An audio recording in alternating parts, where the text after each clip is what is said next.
People with the D style are direct and tough-minded.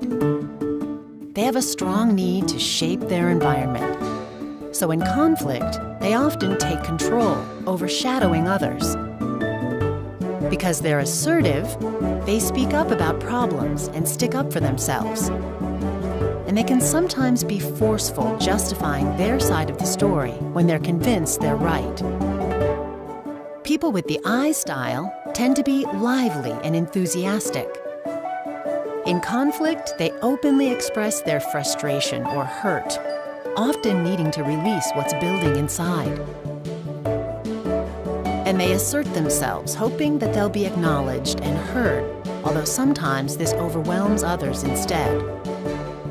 And because they want reassurance, they may revisit the conversation until they feel the relationship is okay. Those with the S style are generally patient and even-tempered. Since they care so much about harmony, they're often quick to compromise or accommodate others in conflict.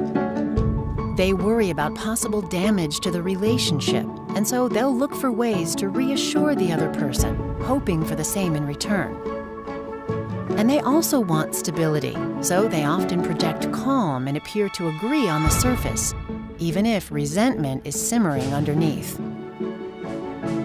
And finally, the C style tends to be analytical and private. Because they prize objectivity, they rely on facts during a conflict and may dismiss more emotional points of view that make them uncomfortable. When emotions do start to rise, even just a little, it can threaten the stability they crave.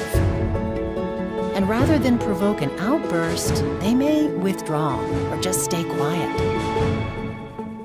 They work to frame any disagreement rationally, creating intricate, logical justifications for their position.